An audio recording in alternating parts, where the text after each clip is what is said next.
All right, welcome back. Saturday, here we go. Here we go again. We want to talk about going back to our tried and true. These are things that we are doing for our fellow veterans.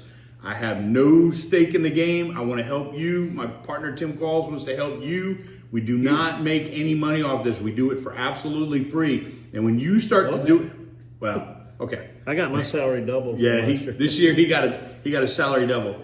And I am putting back in the system. He's putting back in the system because we were actually materially helped by other VFW members. That's why we're challenging you to step up and come and talk to us. It's free. I'm not taking any of your money. But there are some significant hurdles for the veteran community when you try to do it yourself. So let's talk about the 5 biggest hurdles that the veterans commonly face when they file a VA disability claim, along with why it matters. And then we're going to take it a step further. We're going to give you some advice on how to overcome it. All right, number one, lack of clear service connection. What's that mean?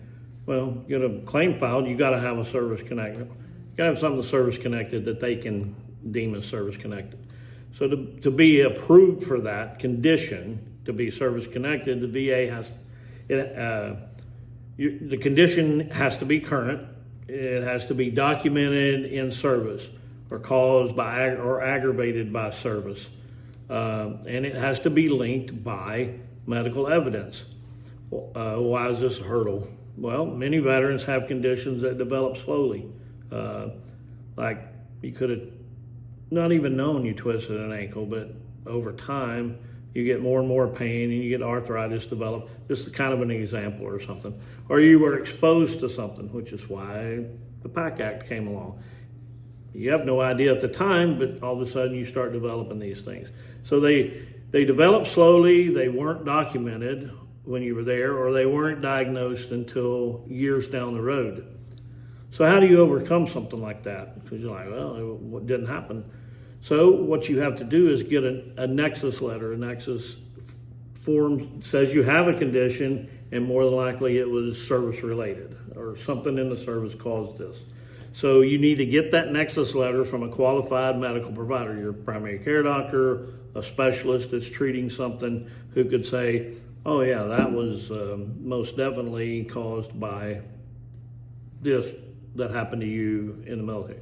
Can you put that in a letter for me? Yes, that becomes a nexus letter. You can provide service records. If you have your military records, you can provide them. Medical documentation from non-VA providers. Hospitals, you had something done at a hospital. Buddy statements. We've said it before in other videos. Buddy statements are gold. I mean, if you still are in touch with your battle buddies and things, and they were there and witnessed something, it doesn't have to be a novel, just a quick statement. Deployment logs.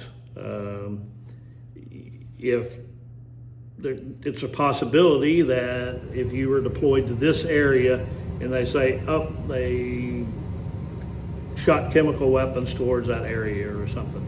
There's no documentation they ever hit or did anything else, but you have a log that they believe that it came in. This is just the kind of things that we're talking about. Or the ship that you were on was in this area. Those kind of different things. And that supports the symptoms that you're having or when they started, those kind of things. Number two, incomplete or weak medical evidence. Let me make a statement right now. I say this all the time. I say it in person. I'll look you in the eye. If you have not touched the VA since 2019, we are not talking about the same organization. Yeah. If you tell me how you did not get taken care of in the 1990s, and I'm telling you how to file a VA claim, he's sharing with you the weak points. We're not talking about the same VA. Are there still problems? Absolutely. I'm not saying that they fixed everything, but it's a different system since 2019 because they put a lot of background on it. So this is where they are challenging us as the veterans. I got it. They tell you, we have your medical record, but incomplete or weak medical evidence. Now the VA claims depend heavily on objective medical documentation. Why it's a hurdle? Because your medical records could be missing. You left, you left Asia. You cleared the United States Marine Corps in San Diego, and then now you're in Texas, and you expect your medical records to make it from Japan to the storage facility in St. Louis, and it never happened. But that's incumbent upon you to correct it and find the hole in the gap, because you're the one that knows what's wrong with you. You lack a current diagnosis. You can go to your own personal doctor and you can say, hey, I had issues. I'm not certain where they derive from, but I'd like to have the VA take a look at it, but I need to know what's wrong with me. And then relying only on self-reporting symptoms. You can't tell the VA you have a temperature. A nurse practitioner needs to stick a thermometer in your mouth, and then they write it down. You can't tell the VA, well, I'm sick, you should write me a check. It's not gonna work. How do you overcome that?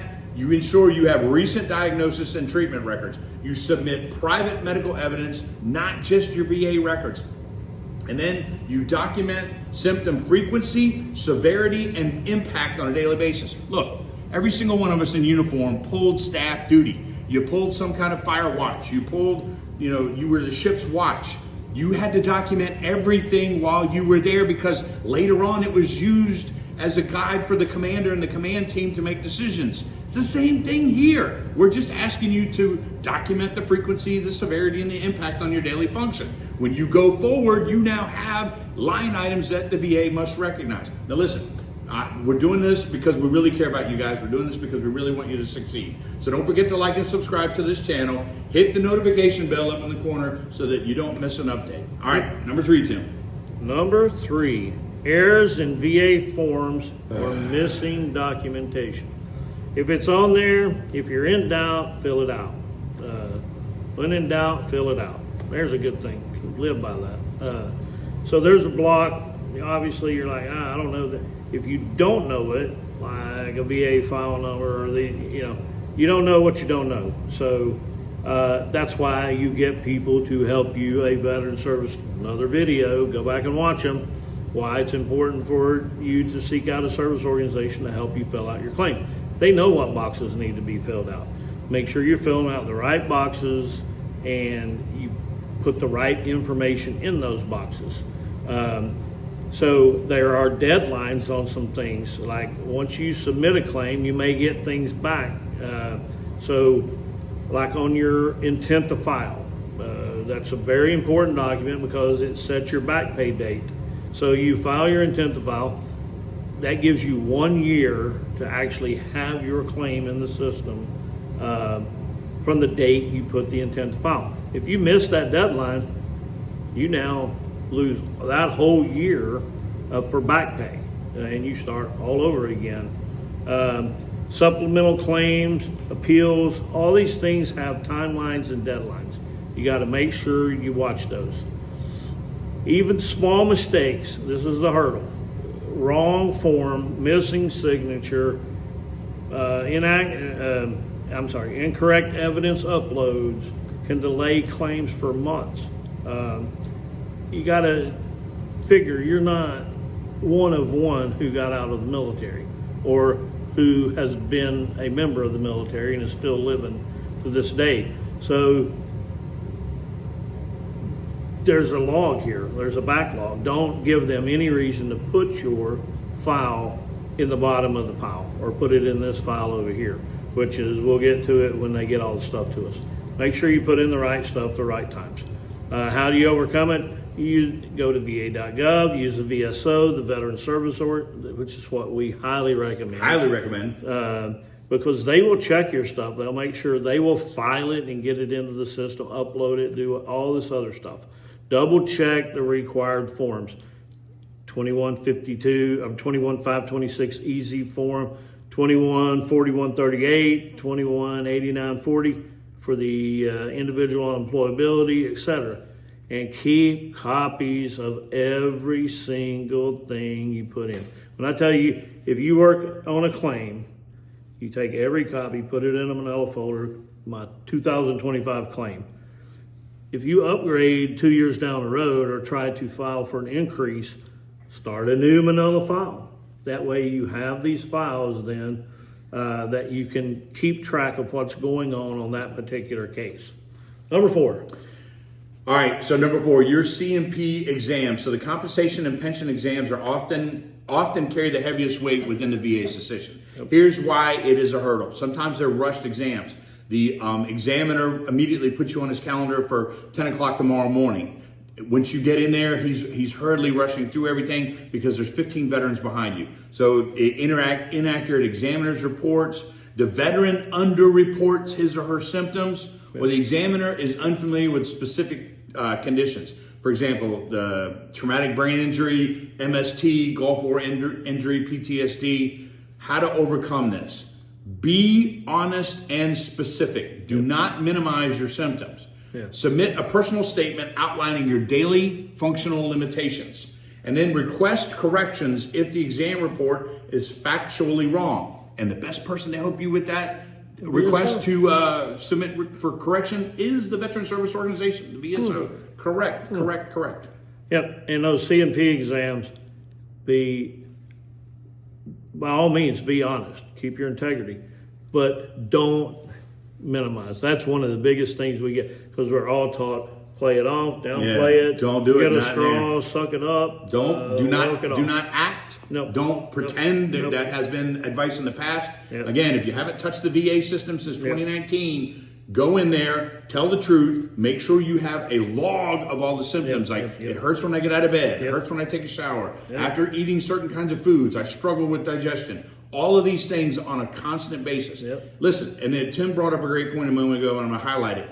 Tens of thousands of us set the uniform aside every single week. That is who you are standing in line with. And so if you got out of uniform in the 1990s or the 1980s or the 1970s, 10,000 soldiers, sailors, airmen, and Marine hung up their uniform this week. You're in line with them. If you have inaccurate information and you do not want to overcome the information, then you're just going to kick the can down the road even further, because you don't want to use a VSO. So make sure you do your due diligence on this one. That's why we're giving you these 5 hurdles. Number 5, underestimating secondary conditions.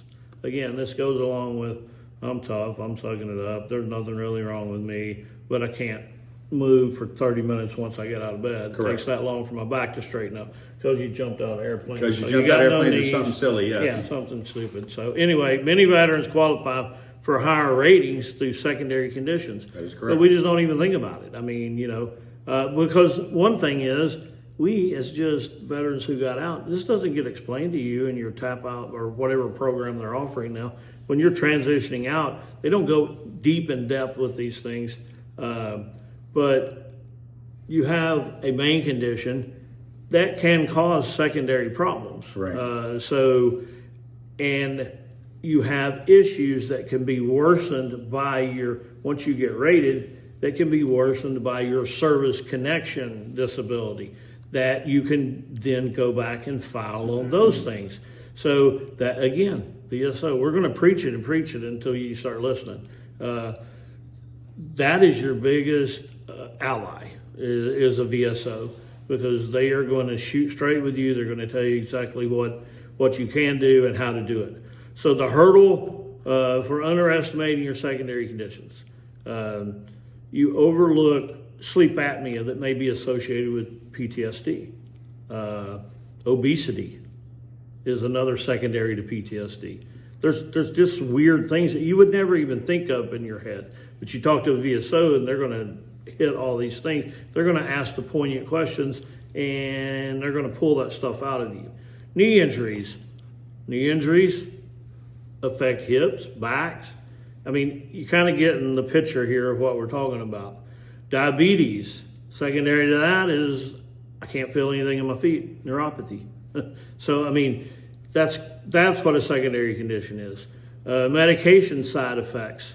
Because I've been taking this medication so long, I now have ED or GERD. I think everybody knows what ED is, but by now with all the commercials. But anyway, GERD, the stomach issues, weight gain, weight loss, depression, suicidal thoughts. All these things can be related to medication side effects, which could be secondary. So you don't know what you don't know, and you don't know what to ask until you ask it. So how do you overcome this? You ask doctors. You ask your doctors at appointments whether your existing conditions could be linked to another condition. I'm rated on these. Could any of these be related to that? File secondary claims with supporting medical rationale. Again, everything can get a nexus letter.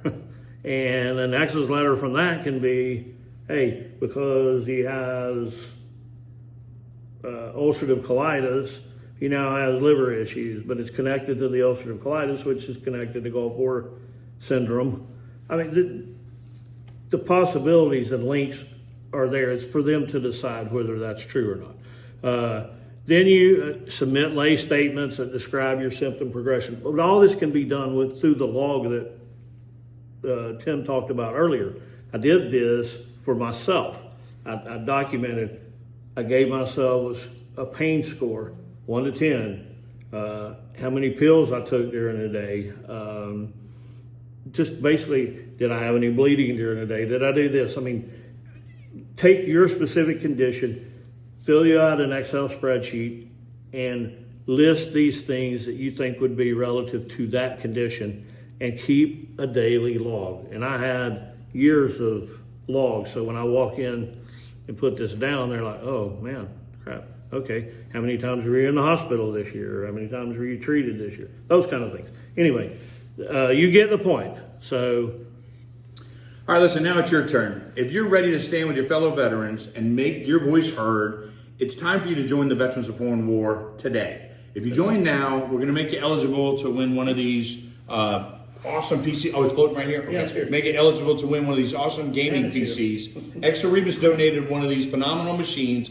similar to the ones that we use in our gaming tournaments. So the rules are on our Discord page, which is in the link below. We want you to sign up for this great event now. We're giving the PC away December 13th. We hope to see you there. yep. And That's all. That's oh, it. you did. You said it. You said Yeah, it. it's 5. These are the 5 hurdles to filing your VA claim. All right, and then Thanksgiving's coming up next week, so get ready for that. But we'll see you on Tuesday before Thanksgiving, so get ready for Turkey Day and football. Yep. Leave a comment below to Yep. tell us how we're doing and if you want another topic covered. Yep. See you later. Thanks.